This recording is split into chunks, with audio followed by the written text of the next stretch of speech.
an offensive capacity would involve many more troops than a defensive capacity. They presently do not have the ability to stop the Russians. And I do not see any way that over the course of the rest of this year and 2025 that we can provide the Ukrainians with enough weaponry and they can raise enough troops to hold the line. In other words, we're talking about a defensive mission here, not an offensive mission. I don't think that's possible to do. I think the balance of power has already shifted decisively in the Russians' favor.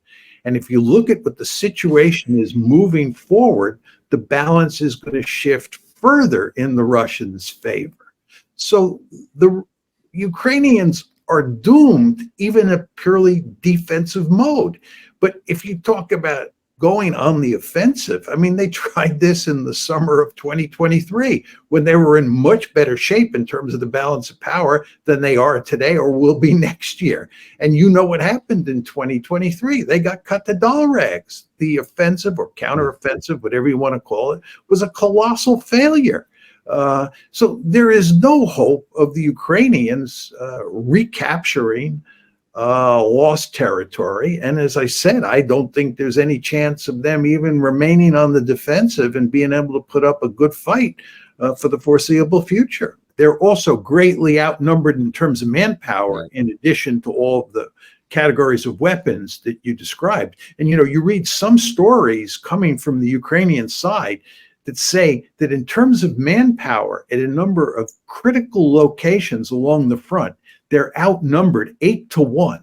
And in terms of artillery, they're outnumbered 10-1. I've seen 2 or 3 references to these ratios.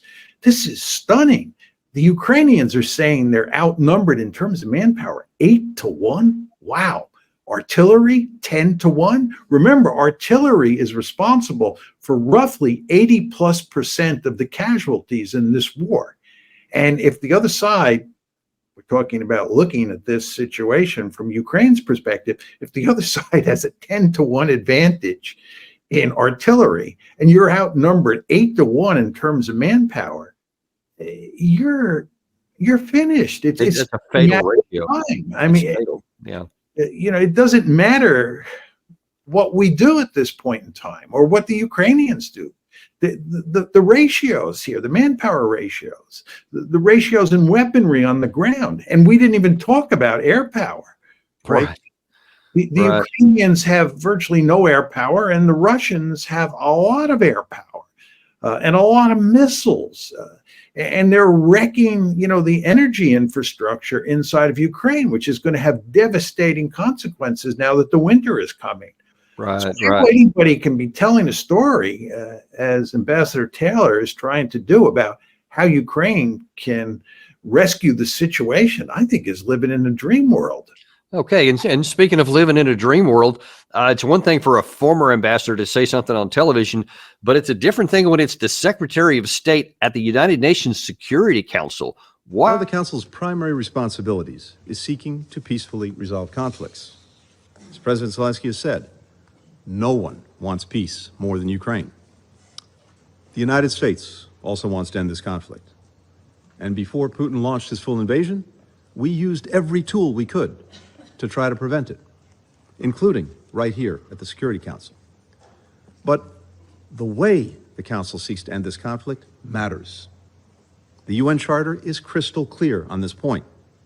When fulfilling its responsibilities, the Security Council, and I quote, shall act in accordance with the purpose and principles of the United Nations, end quote. In other words, we must seek a peace that upholds rather than undermines the UN's core tenets. We used every tool diplomatically to prevent this war from starting. Did we really? No, the exact opposite is the case. We basically provoked this war.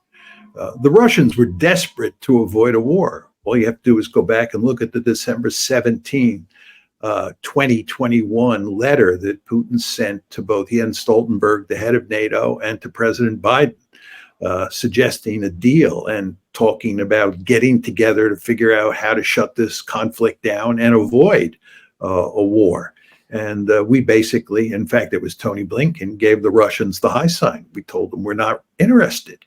And we continued to push and push and push. And then when the Russians invaded on February 24th, 2022, the Russians immediately thereafter sent a signal to the Ukrainians that they wanted to start peace negotiations. They wanted to end the war. This is right after they started it. Why? Because the Russians had no interest in a war. And the peace negotiations were moving along quite well. There was no final agreement for sure, and one can never be certain that an agreement would have been worked out. But they were making major progress for sure throughout March and early April. And lo and behold, the United States and the British basically tell the Ukrainians that they should walk away from the negotiations and we should continue the fight. That's how the United States has acted. The idea that we tried to prevent this war and then we tried to shut it down and produce peace once it started is, again, not a serious argument.